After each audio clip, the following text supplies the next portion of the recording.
All right. Chad, thank you. And thank you for the introduction. And I'm just going to start the way we start all of our talks over the last 6 months, which is don't shoot the messenger, okay? There is, in fact, a lot going on in Washington. And as I tell people that, know what I do for a living, and I've done this for the better part of 3 decades, 28 years, this is the hardest working, or the most work I think anyone inside the Beltway has done that works in public policy for the least amount of tangible results. It's amazing. There's so many moving parts. It really, Chad actually named this talk, and he was talking to me on the phone, and he said, I was going to say something about a crystal ball, and I'm like, you know what? I mean, normally you wouldn't have a talk like that because, we're your crystal ball. This is what we do. We're your eyes and ears and your boots on the ground in Washington, D.C. But the reality is these days, it takes a village. It takes everyone within our firm in D.C., whether it's talking to the administration, talking to the Republicans in Congress, in the House and Senate, and talking to the stakeholder community downtown. The silver lining, I think, is a lot of those communications have really improved in the advocacy world. The silver lining is that when the new administration came in and suggested, and we'll talk about this in a second, a lot of funding cuts, that they were, I'll use the word draconian, but so severe in their proposals that it did bring people together. It brought people that were maybe on the fence about NIH and HHS funding and accounts like that, and it got them to sit down and realize that if they didn't do something, things would not be not go well. So with that, I'll give you a little bit of background on us. Politics as usual or unusual? Actually, before I start, Claire Kamel is with me. Claire's in the corner over there, not because she did anything wrong, but I brought... Claire came up from Washington, D.C. She works in our office. Claire's a good example of what is a lobbying firm. And so Claire had worked in political fundraising and worked in politics and was involved in government in college, and then went and worked on Capitol Hill, actually for a friend of HPNA and a friend of nursing, Congresswoman Doris Matsui, who's a Democrat from California. Doris has been wonderful. In fact, I think we maybe have some pictures of Doris and Sally and others during NEWE and during our own fly-ins to Capitol Hill. But Claire worked as a senior advisor to the Congresswoman and is fresh, well, not that fresh, but pretty fresh within the last year or so off the Hill. And when we knew that she was looking around, we thought, boy, this would be a great fit. And so Claire works with us day in and day out at Bryan Cave downtown, and is one of many folks that we have. It just so happens that Claire worked for a Democrat in the House of Representatives. We also have people that worked in the U.S. Senate for Democrats and the U.S. Senate for Republicans that have worked in the White Houses. We have one gentleman who I think thought he was going to be a rock star at one point when he was certain that Hillary Clinton was going to be president. And he was her former general counsel when she was the Secretary of State and legislative director when she was in the Senate. And then, like all of us that kind of went to sleep and then woke up at about 1 a.m. election night, went, oh my gosh, and again, not partisan, but just, oh my gosh, no one suspected this was going to happen. And my second thought was, I wonder, somebody needs to call and make sure that Miguel at our firm is, not on a bridge somewhere. But the good news is that Miguel is a very senior legislative director in the U.S. Senate. People forget, it's not an all or nothing thing in the advocacy world. You can't live by the sword, die by the sword. You have to have a cadre of individuals that you work with if you're a lobbying firm, or if you're trying to affect change like HPNA. You have to have, a lot of people from both sides of the aisle. You have to have a lot of people working together. There is no silver bullet in Washington. I think maybe back in the, Mr. Smith Goes to Washington, or in the 50s or earlier, if you were really good friends with one U.S. senator, they could carry your water for you a little bit and get a couple of things done. But in this day and age, there are no supermajorities. There's 52 Republicans in the U.S. Senate, and a lot of people, I think, it's funny I say that. I mean, occasionally, because I've been doing this for so long, I'll go and make sure and look at the numbers and look how things are evolving. But the reason that I can tell you there's 52 is because that's all anybody's been talking about now for 2 weeks, is that there's 52 and the 10 that are holdouts and the 7 that are holdouts, and now we have 2 votes. We don't just have 1 vote on repeal. We have a vote to proceed on the vote, to debate about the vote. And I sent something out to HPNA Leadership actually this morning, and it was because AARP, which has always been a big voice in Washington, D.C. and around the country, but recently they've gotten involved, and somebody sent me an email back saying, gosh, they're almost involved the way like the NRA would be involved, but the AARP has made known that they're watching votes and that they're targeting U.S. senators that are up for re-election. And again, in the House of Representatives, and we'll talk about this too, every member of Congress, all 435 of them, are up for re-election every 2 years. Why is that important? Not a civics lesson. It's important because somebody can watch what you're doing, and 2 years is not that much time. In the U.S. Senate, it's a third of a 6-year term, but a third are up every 2 years. So put it this way, the senators that are less nervous are the ones that were just reelected. The ones that are walking into a reelection, like Senator Heller from Nevada has been, somebody that's been in the news quite a bit. So anyways, we'll get off politics for a second here, maybe try to get into policy. Politics as usual, the answer is no. Do the normal rules apply any longer? I know they don't, because I was talking to a friend of mine that teaches at UVA, and he teaches government, and he was saying all of the poli-sci, lobbying, advocacy stuff, they've had to go back and revisit and look at what they're telling people, because some of the rules don't apply. And I think it's where we are, historically and in our political maturation as a country. How do we effectively maintain and strengthen our voice, our seat at the table, and our influence? Well, the good news is we do have a seat at the table, and we've been working on this, and HPNA has been working on this with a very active group of leaders, with a very active CEO and Sally, and Chad and Lynn and others that really are always there anytime we have questions or things that we're doing on Capitol Hill or representing you in coalitions with other nursing organizations. This is definitely a group that suits up and shows up, and so it makes our job a little bit easier because as your lobbyist, people see us on Capitol Hill. It's what we do all day long in these congressional offices or over at HHS or in the agencies, HRSA, ARC, wherever we are, CDC. But they don't take it too serious unless periodically we bring you, and have the real expertise in the voice. We stay in our lane. We're experts at public policy and advocacy and lobbying, but you're experts at nursing and hospice and palliative care. And so it's one thing for me to go into an office and talk about the PACHITA Act that's being reintroduced. It's another thing to walk in with you, to meet with a member of Congress that represents you from an institution in their district or in their state. And that will never change. Members of Congress, Claire and I were talking this morning, she said that, she said, Bill, make sure you make this point that a lot of people forget how powerful it will always be, regardless of the administration, regardless of the temperature in Washington. Congresswoman Matsui, Doris Matsui, about this tall, soft-spoken, but aggressive and a real bull on issues. But she said anytime, if somebody didn't tell her on the staff that a nurse was in the office or a doctor was in the office, or just how excited and what that means, because to them, in her Sacramento, area district, they're the thought leaders. These are the people that go and walk around that people listen to.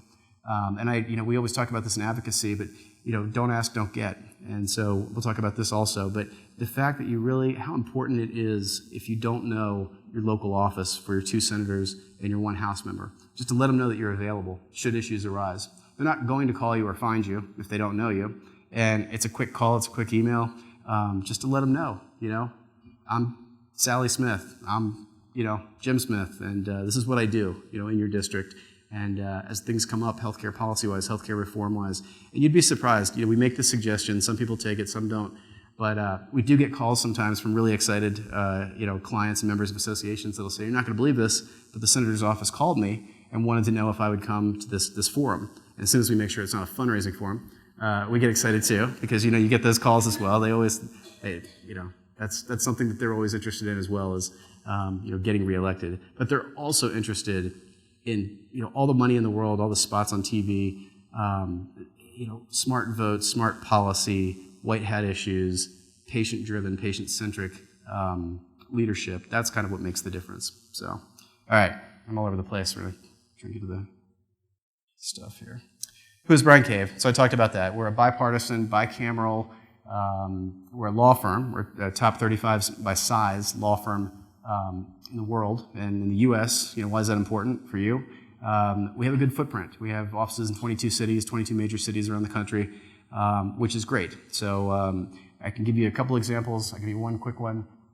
In Phoenix, Arizona, a few years ago, Jan Brewer, the governor, then decided to do away with transplantation under certain criteria, which was going to mean that a lot of people, organ transplant-wise, heart-wise, were no longer going to be able to stay on the wait list. We're likely not going to get a life-saving donor organ.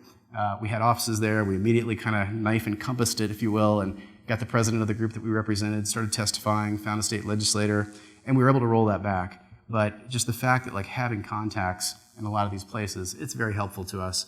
And then we can grab the expertise again back from you all and put you into the right places at the right tables, in the right rooms and all of that stuff.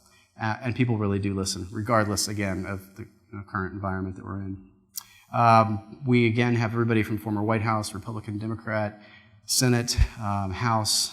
We have people like myself where I worked for Senator Chuck Robb 20-some years ago from Virginia, and then I worked in-house, just like Chad or anybody else here, for an association, the American Society of Clinical Pathologists, where super exciting, sexy lobbying had me with my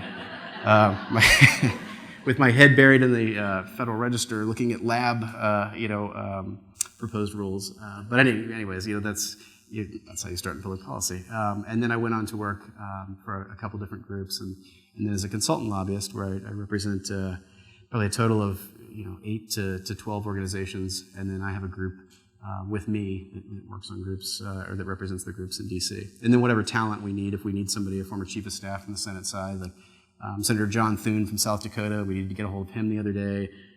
So one of my colleagues, Dave Russell, who's a lobbyist just like me, knows him well. We need to get a hold of a congresswoman from Seattle. Dave grew up in the district. Chris Rorick, who also works a lot on HPNA. If you ever see our emails, you'll see Chris and Claire and myself on there. Like Chris worked for a Republican member from Colorado, and that's how we do it. We split it up, and we make sure that we're hopefully no more than a degree or two away from getting to somebody and bending their ear, having them listen to us. HPNA has been a wonderful representation. Again, I always tell people that, and we've been doing this pre-Sally, which I didn't realize Sally had been here for already 5 years, but she's aging well, because the picture I looked at I thought was from last year, and I found out it was like from 5 or 6 years ago, the two of us on Capitol Hill, or she just looked fresher then. I don't know, it's. But I had her running around on marble floors for a day and a half, meeting with members of Congress when she first came in. So that's good stuff. All right, we'll go the other way. Okay, I'm not going to bore you with that. I'll just give you the cliff notes here. So key swing states, these are states that swing, right? They go back and forth between Democrat and Republican. They're must-have states in a lot of elections. Why don't we just say this? What happened in the election was that all of the pollsters, many of which are doing other jobs now because their polling didn't work out too well, traditionally would say you've got to have these states, and this is what we're talking to people in exit polls and straw polls and all of this stuff. And at the end of the day, people showed up at the polls, and indeed, I don't particularly subscribe or believe to the fact that there was some attempted influence at the election. But to be honest with you, and I don't want to say too much about that, but I just think that that's the temperature of the nation right now. People wanted something different than traditional politics. They wanted something different than traditional politicians. And in the absence of anything else other than the candidate that was really running, on that brand, he was elected. I talked to my own parents. I was like trying to convince them, like, "You sure you want to do this?" They're like, "Hell yeah, we're going to vote for Trump." I'm like, "Great." But so now I started to talk to them, and I'm a military brat. I grew up in a military family, always they were very Republican and conservative oriented. And I think now they're starting to wonder, okay, well, now it's the business of governing, and maybe it is important to have people with experience. And and I think for us that work in D.C. and representing groups and working with you all, what we're hoping will happen, and I'm going to turn here in a second and get to that because I think it is happening, is that the dust will settle. It seems like we've had a new administration and a new Congress for at least a year or two now, right? I mean, we all have fatigue, and even if it's just like turning on the news or picking up the paper each day, you're like, oh my God. But it's only been 6 months. We've really only been 6 months into this, and that's a new administration still filling out positions. I tell people Tom Price, who's a former congressman from Georgia, from Sally country, and he is he is a physician, but he's a former U.S. congressman who worked on healthcare committees. Congressman Price is a Republican, conservative.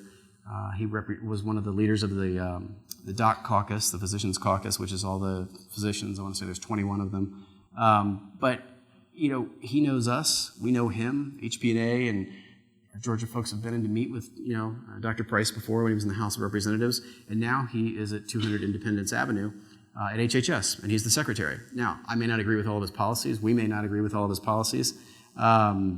But we know his staff, and they meet with us, and we're inside the room, and that's probably the most you can ask in advocacy. Is you can't always get everybody on the same page, but these relationships are so important that you build them early, and that you're making friends before you need friends.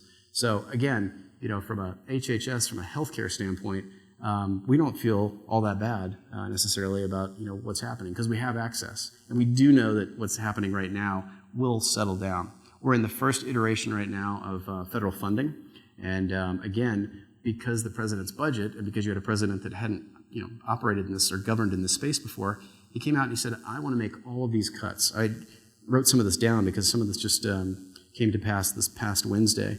But the Trump proposal, for instance, for NIH was to cut it by $7.2 billion, or 21% cut. Okay, so when I heard that, and I remember I sent an email to the 7 or 8 leaders of HPNA that I send out to regularly, and I said, here's the president's proposed budget. Don't worry, it's not likely going to happen. And everybody, just like all of our groups, came back with emails saying, oh my God, how are we going to move forward under these circumstances? I said that too, but I didn't say it in the email, just thought it. And then, but what did I do? I called Senator Blunt, who chairs the NIH and the HHS subcommittee in the U.S. Senate. So Senator Blunt is from Missouri. And so as the chairman of that committee, I called his staff. I called Congressman Tom Cole. So his legislative director is a friend of mine. He's a Republican from Oklahoma. The reason I'm calling Republicans is because this Congress, just to make clear to everybody, is a Republican majority-led Congress.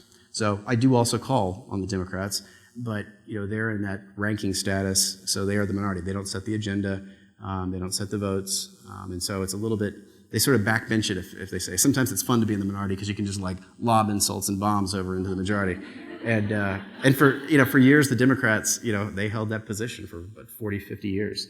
So, and then, the tide has turned, and now we're seeing a little bit of, back and forth. But anyways, I talked to Congressman Cole, his office. I talked to Senator Blunt's office, the two chairs, and I said, did you just see the president's proposed budget? Yes, of course we did.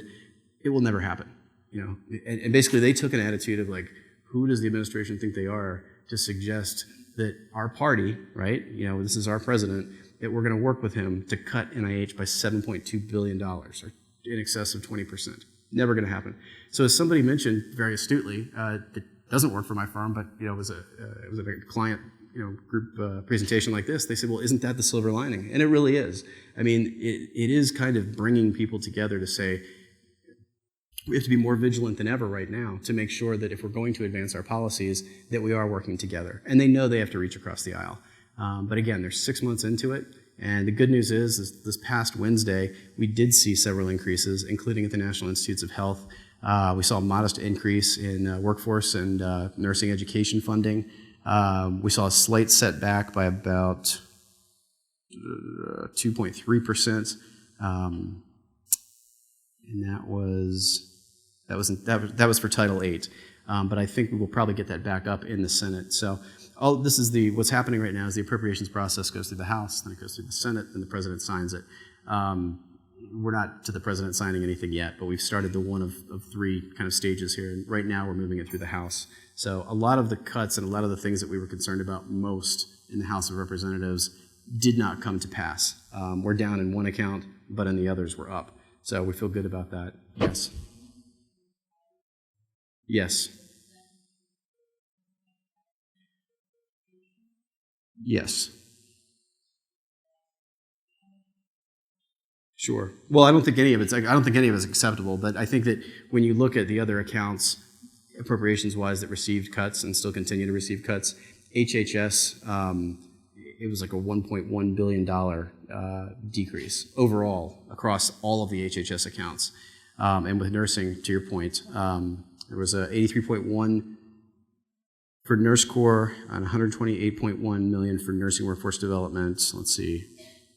So the total was 211.2, bless you, and a cut of 18.3 million. So we were cut by 8% in that entire nurse account, which is not great. It's not acceptable, and that's why we're still working with the Senate to see if we can, restore that money.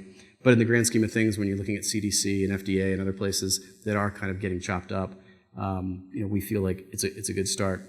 And again, I don't want to get into lobbying strategy, but we walk a careful line with the legislators because on the one hand, we want them to hold the line and we want increases. And when they kind of hold the line. We can't go into the offices and sort of be super critical and beat up on them too much. So it's a process.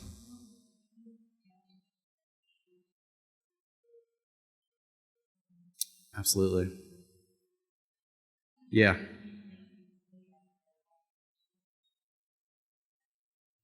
Yes. No, and to your point, and I'll get to this, but we work with the Nursing Community Coalition, actually several coalitions, and that's precisely the points that are being made to them.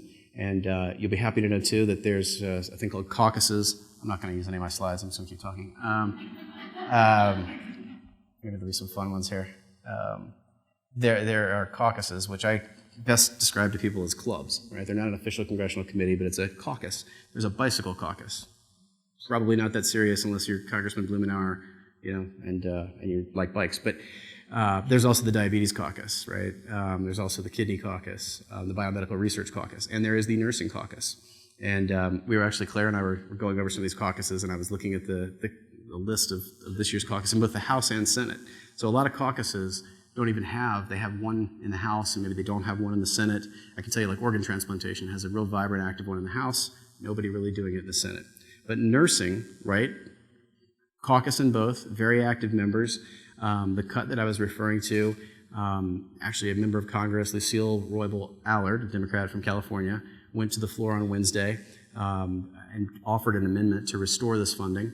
And as the head of the Nursing Community Coalition said, that's good, right? It got shot down, but the dialogue, the comments, the leadership, in people's faces consistently about this. And that's the position that you always want to be in. The position you don't want to be in is just kind of quietly going into the night where, and I always tell people that sometimes folks will say, well, Bill, this is a crazy environment. Should we really be lobbying right now? And, lobbying has always been, pushing a big boulder up a hill, but having that seat at the table, like I said before. And the second that you disappear, you wind up on the menu. It's the old adage of, if you're not at dinner, you will be on the menu the next time they gather. And I don't feel that way about nursing at all. I mean, I think that nursing, the folks, the leadership, and I will tell you, let's see if I got that right. I wrote down a few people that have been speaking on the floor in the U.S. Senate and House to your points. So you've got Senator Tammy Baldwin, who's a Democrat from Wisconsin. I love that office. They work across the aisle. And Claire was actually telling me, she's like, you better tell everybody about the Women's Caucus in the House and Senate, period, because they get stuff done. And it is true. Everybody Tammy Baldwin is great. She will go find a Republican. She knows she's a Democrat, right? She knows it's Mitch McConnell's the Senate Majority Leader. If she wants something to move and get legs, she's got to go find somebody that she can work with. And a lot of times as lobbyists, we'll go to an office and say, do you want us to go find a Republican for you, or do you want us to go find a Democrat? That's an office that's already thought through. We'll do that. And she's also the lead sponsor of the Palliative Care and Hospice Education Training Act for this Congress. Again, I don't even know why I did slides. But the great thing about Tammy is that she introduced this in the first 3 months of this new Congress, when a lot of members of Congress have not introduced and reintroduced bills. I don't know if some probably are using it as an excuse, some probably it's legit, but the distraction of everything else that's going on in Washington, the normal things that you see in the normal time period that you would see things happen, they're just sort of waiting. I mean, I have one bill that we've introduced for a group the last 2 sessions, got really close last session, and we can't get all of the 50-plus co-sponsors back on the bill. And when we go to them and we say, hey, what are you doing? They're like, it's just the last thing we're thinking about right now. So, but with nursing, you typically, and I think maybe it's just the nature of the profession, the people that tend to support nursing in public policy in the state legislatures, you probably know this with some of you that are ambassadors, they're not, what did we say? They're not wilting violets in the back of the room. I mean, they make their points clear. The current chair of the caucus in the House, one of them, Congressman Royce is from Ohio, okay?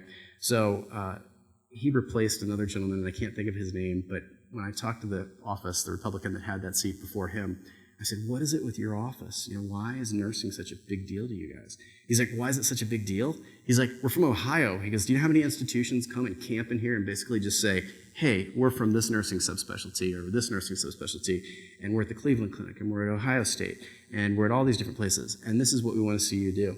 And, to my friend Joe's point, Joe said, and they don't just come in like you wish they would and throw it out like in general terms, right? Because you can dance around general. You don't have to get general done. but they'll say, we want this bill, and we want you to watch this funding. And, so again, why am I telling you all of this? I think because there's a sophistication to the nursing lobby, to all of the groups that are working together. And the other thing, I mentioned this before last time I addressed the group, and I think it just keeps getting better and better. For a long time with nursing lobbying, every group, whether it was the ANA, I'm not singling them out, but I mean, they were sort of like the 800-pound gorilla for a long time, and then you had the other groups. And then when the other groups started to have representation in D.C., they were pushing their agenda, but they weren't coordinating the agenda. So that's a real good way, if you're a politician, to not do anything, or a policymaker, is you've got a lot of competing voices, and oh gosh, come back and see us when you guys agree on the 1, 2, or 3 things that you want done. And I think that now, when you go to the Hill and you talk about the nursing bucket of public policy, you will get the stuff, you will get the funding, you will get the education, you will get the people talking about workforce, and that's good. So again, the environment, not perfect, but you already have bills introduced in the first quarter of this Congress. You have, again, I won't say modest if you didn't like that I said modest, a severe cut now, but it is a cut, and that's the problem. It's like, but you have people already going to the floor and talking about it during the debate. So to me, I mean, I have to have the mentality that the glass is half full, and I think in this case, it is. So, go ahead.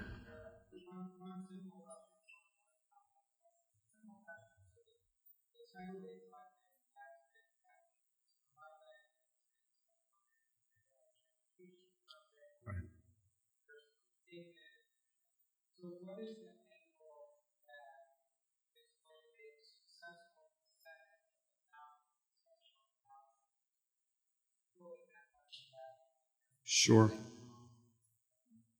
That's a good question. Okay, so some of the people that I mentioned, Tammy Baldwin, others that I didn't mention, Senator Susan Collins from Maine, Republican from Maine. I like her just all the time. I mean, she's very bullish. She too works across the aisle to get stuff done.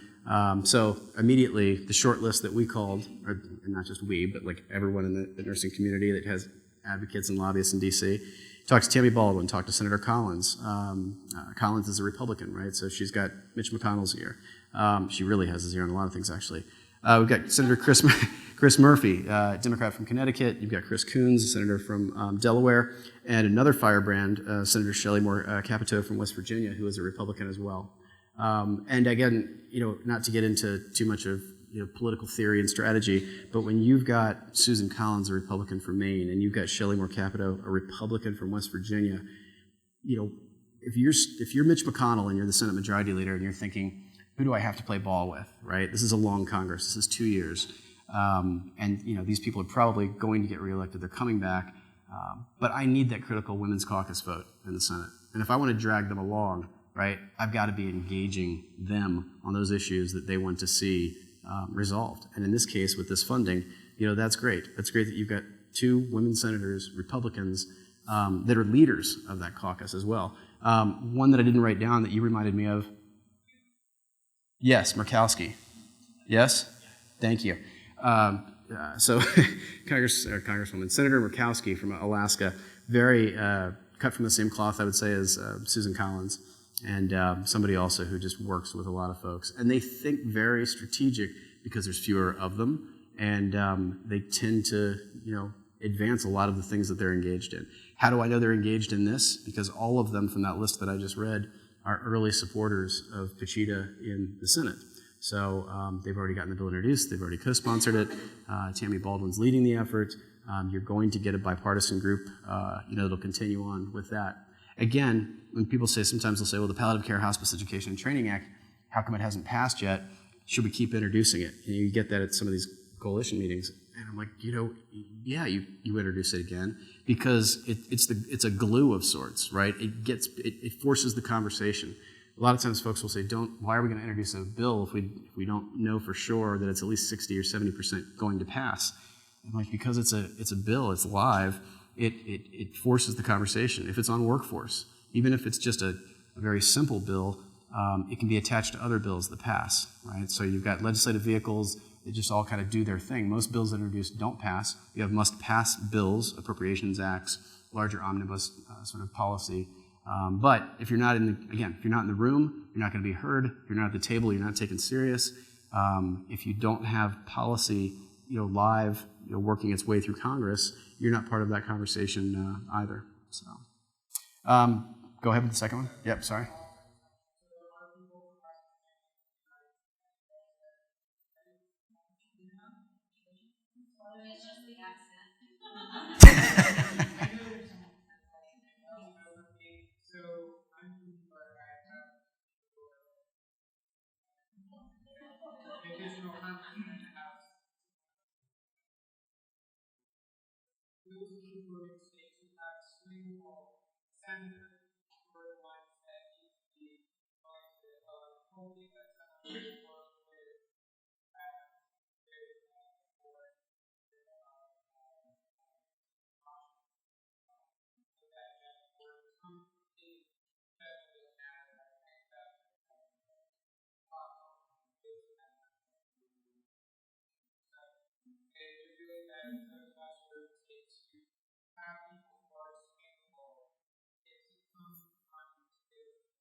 Yeah.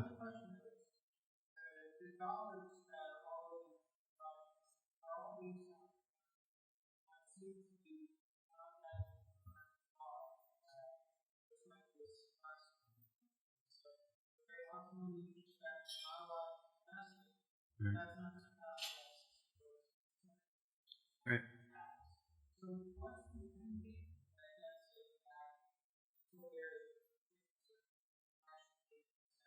Sure.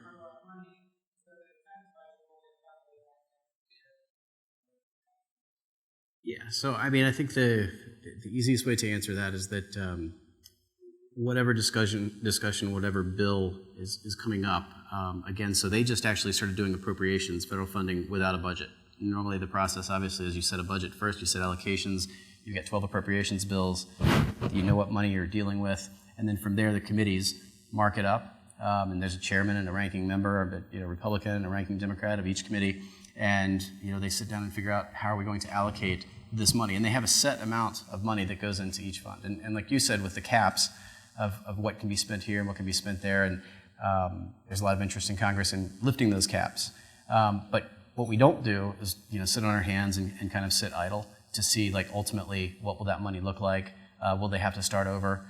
What we do is we fire off of, if they're marking up the bill, we want to have been educating the members of Congress on the committee early enough and have champions in those rooms, Senate Appropriations, Labor H is the name of the bill, or House Labor H, and make sure that we're getting as close as we can to where we want to be, whether it's, trying to swerve out of the way of cuts, trying to restore funding, which is what we'll be trying to do in the Senate.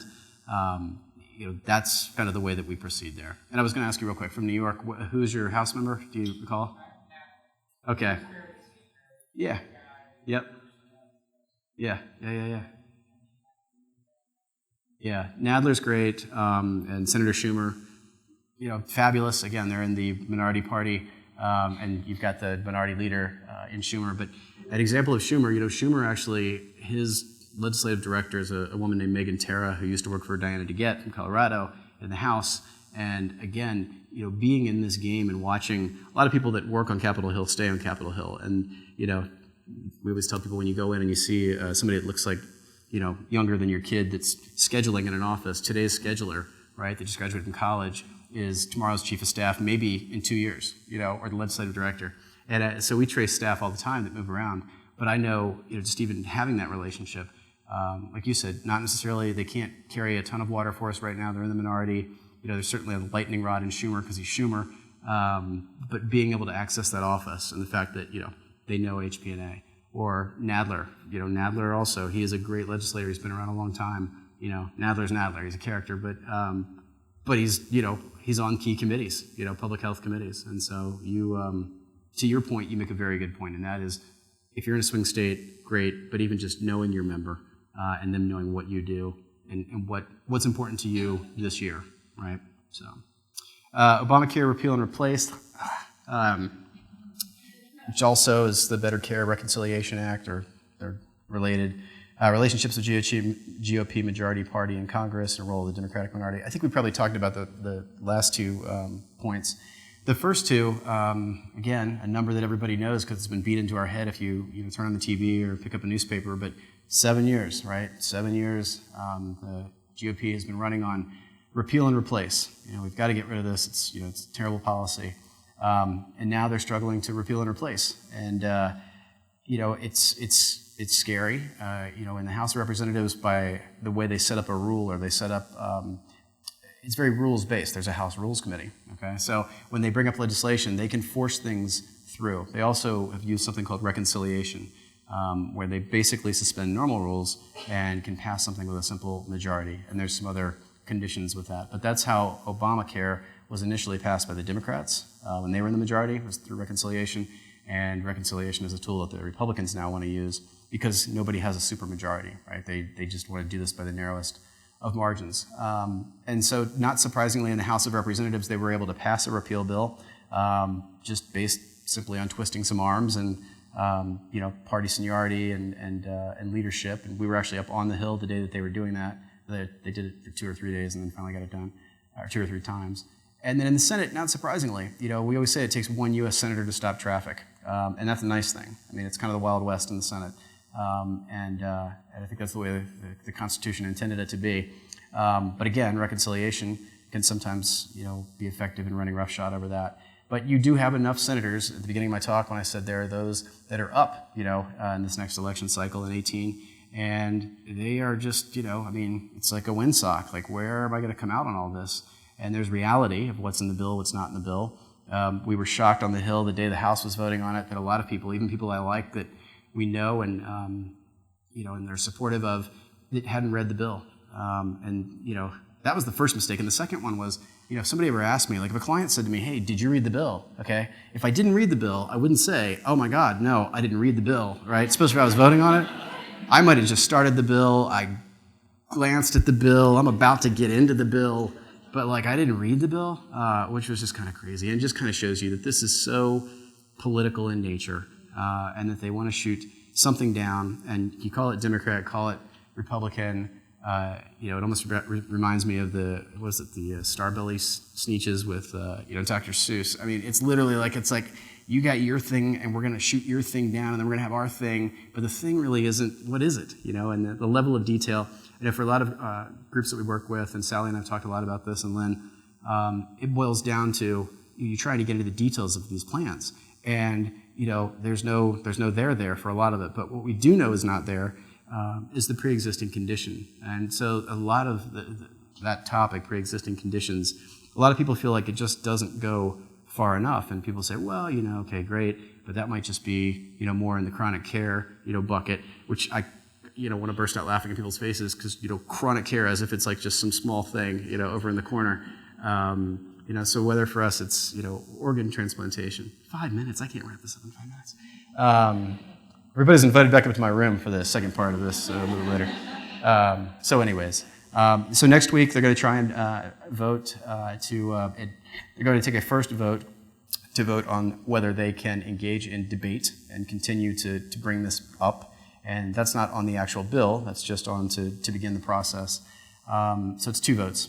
And, Trump was tweeting this morning, shocker, and AARP, and as I mentioned as an example, and many groups are saying that, next week is going to be a showdown. The political scientist in me, as if it's a hard science, is really interested in, next week and seeing what happens, because I think I'll be curious, and especially knowing a lot of these folks that have to do the political math and the calculus in the Senate, how they will ultimately come out on all of this.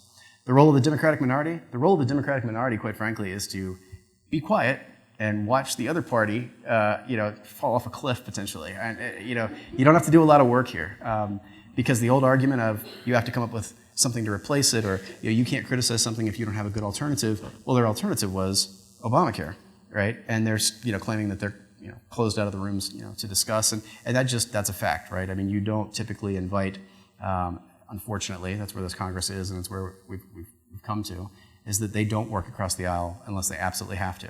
And I think, hopefully, they're realizing increasingly that they will have to. And there are still a lot of good members that do practice politics that way.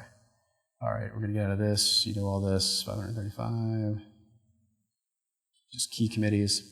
Let me just mention this real quick on the key committees. So 535 members of Congress, right? 435 in the House, 100 in the Senate. You might think, gosh, that's so daunting. How can we have an impact there? How can we be heard? And the reality is for us that we're really only talking about a dozen, committees, 10 to 12 committees that have primary jurisdiction over our issues. So in the Senate, it's the Senate Finance Committee, which deals with Medicare and Medicaid. It's the Senate Health, Education, Labor, and Pensions Committee, which is Public Health, or they call it the HELP Committee. And that's the authorizing. So they do policy. Now, none of that policy can be enacted unless you have some money to fund it, right? And so that comes from the Appropriations Subcommittee. And that's the subcommittee that we were just talking about in the House. And so you've got Senate Finance, Senate Health, and then you've got House Energy and Commerce, which is the Public Health Committee. That's the same as the Senate Health Committee. And then you have the Ways and Means Committee, which everybody's heard of. It's the Tax Writing Committee, but it is also the Medicare and Medicaid Committee. So you have 2 in the House, 2 in the Senate, 2 funding committees. And we've actually, as HPNA, early on, a few years ago, worked with the Senate Special Aging Committee. We've been asked to testify for hearings that they have. And so there are some other committees, obviously, that we work with. But primarily when it comes to care, Medicare, Medicaid, federal government, HHS, those are the key committees. And so we look at that, and we look at those members that are on the committees, and we make sure we have relationships there. And hopefully we've connected the dots, or are moving in the direction of connecting the dots between you all and your local members, that are either serving on these committees, or even, ideally the pole position is they're chairing the committee. So, go ahead.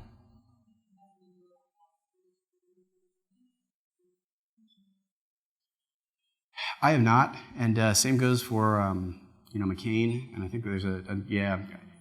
Go ahead. I just wanted to say one thing with some of this. I've been very non-political, but now political. And there's when we're talking about people in swing states. I mean, I know there's this thing called DailyAction.org.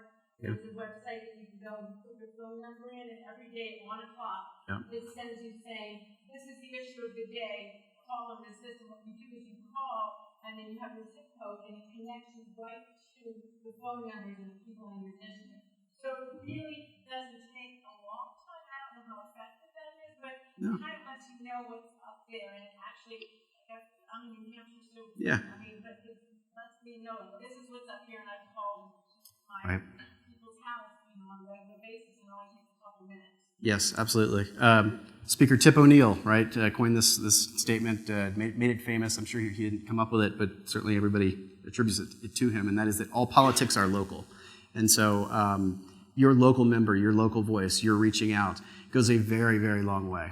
It is what has built this, in terms of this is the nursing caucus I was talking about with Karen Bass or Diane Black, Edie Bernice Johnson, who from the Congressional Black Caucus, who's been very instrumental in communicating nursing needs there. Again, it's another one. When we say caucuses, the good news about we'll call them legitimate caucuses, right? Everything except for the bicycle caucus. Don't tell anybody that I said that. But, those are good blocks to have, right? So if you've got the nursing caucus all aware, which of course they are, that a cut, we'll use last Wednesday as an example, that a cut took place, in the workforce area, now they can all go to guns in terms of, okay, well, we need to be reaching out to our friends in the Senate. And you don't join a caucus unless you're already fired up about it, about the issues. So you already have built-in advocacy. And again, the stakeholder groups like ours do our job in terms of communicating these messages to these members. But, again, as I said, taking a village, you've got all the other nursing groups that are also doing this, which is really great. I mean, there are some very, very good boots on the ground, people and groups and advocates. I think, NIWI is something that you all participate in. I think that that's helpful. Sometimes people complain about flying in with other people because their message gets diluted. But the reality is, we're the squeaky wheel for you in Washington, and we go in behind a lot of that. Sometimes we set up another series of meetings just for us, so it's just HPNA messages that are being communicated. A couple of members we've got here, one from Hawaii, Tulsi Gabbard, who Claire knows and was telling me that is just absolutely fired up. Former military veteran, just the whole office that she has there from Hawaii, fired up on issues. And so she's been somebody that's a little bit newer, that's been doing a lot of good things. And you need that. You need new people, constantly coming in. David Joyce is the member I mentioned on the Appropriations Committee, which again, helpful on nursing, but also why is that, the Ohio office so engaged, and why was the guy that had that seat, a former Republican himself, why was he so fired up? It's because Ohio nursing community got to that office and has made it a priority. Gosh, I mean, I've known of that for at least 10 years. So that's outstanding work. I'm sure I've gone over my 5. This is the great picture I was telling you about with Sally and myself. But I think we're like in the, Russell Rotunda on the Senate side. But I've been talking a lot about this independent and direct lobbying. Can HPNA just go up there and get a bunch of members that we know to drop a bill, block something, do a floor statement, all this? Yes. Is that going to effectively lift what we need? No. You really do have to work with other organizations. And part of our time in Washington is not just running back and forth to the Hill and making phone calls and coordinating efforts back here at HPNA HQ, but it's working with the other lobbyists from the other groups and the other coalitions. What is lobbying? We tell people, it's not the stuff you see in the movies per se, maybe a little bit, but there's a fundraising component to it where we absolutely participate on both sides of the aisle. We help people get reelected that share our vision on healthcare, Republican, Democrat, Green Party. We don't care if you're casting the right votes and working on the right policies. But educating policymakers, cultivating relationships, and then mobilizing that support. So it's one thing to go in an office, as you know, for those of you that have done that, and have a great meeting, when you educate on the issues. It's another thing to keep touching them to where they feel comfortable with you and they realize your legitimacy as an expert in that field. But then, the third and the most important is getting them to actually mobilize, and engage. And again, the most recent thing we saw there was Congresswoman Allard, who went to the floor as soon as she saw this cut coming and spoke out against it and offered an amendment. And again, wasn't successful, but the dialogue gets visibility. Now it's moving to the Senate. This is, okay, real quick. I will mention this, so please don't leave yet. Capitol Hill staff briefings. These are some of the things that we do that are not reactive. They're mostly just proactive things that we do to keep that steady buzz and visibility for HPNA. So congressional staff briefings. I don't know if we stuck that other picture in there, but we will get a room, we will get a member of Congress to secure a room, we will invite all the staff from those key committees that we were telling you about to come down for lunch. There's all kinds of rules. You used to be able to serve them really cool lunch, now you have to give them like a cookie and an apple and whatever, and then, we do whatever we have to do to get them there. But we fill the room, and then we have 3, 4, 5 of you all come in. The first one that we did actually with Sally was we had families come in, we had caregivers, we had you all. We checked off like 4 or 5 boxes, and I wasn't sure how it was going to go over on the Hill because sometimes you don't always control a lot of the dialogue and the Q&A and all of that. That was probably one of the best things that we did. It was around the time that you had one of the parties in Congress basically saying that what was in Obamacare was akin to death panels, and again, that was it was great. When we started representing HPNA, they were like, we have a small problem. Everybody thinks we're running a death panel. Like, so great. But we did this briefing, and slowly, you dispel that, but it also gives you a reason to have that conversation. Testifying and providing expert witness. We're always looking for opportunities for HPNA to testify, whether it's in an official committee hearing, whether it's at a briefing, or even a caucus meeting. Capitol Hill fly-ins, NEWI, flying in independently, also with other groups. Stakeholder meetings, we mentioned this. The recent HPNA Nursing Summit in Washington, D.C., which we're still talking about how best to kind of harness that, but a lot of useful things happen there that we want to make sure that policymakers are aware of. We obviously want to be the go-to, I guess those two are together, the go-to resource for federal and state public policy decision makers. The way you know you're doing that when you start lobbying and representing a group is you typically are making all the phone calls to the Hill and to the agencies. When you know that things are going decently, it's when you sort of flip the script and they start making phone calls to you. And I feel like in the last 5, 6 years, we are seeing that. I'm not having to look every time the special agent committee is doing something. There's a staffer that will call and say, hey, didn't know if this is something you all would be interested in. And that's the place you want to be. You want to be the go-to resource. And not just federal, but state legislatures, rule-making bodies at the state and federal level.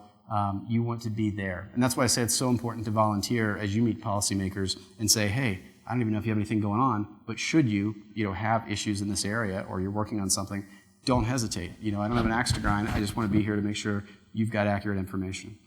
Target audience there, the members of Congress, Capitol Hill staff, federal agencies. We already talked about all this cool stuff. And then again, I'll just close with this.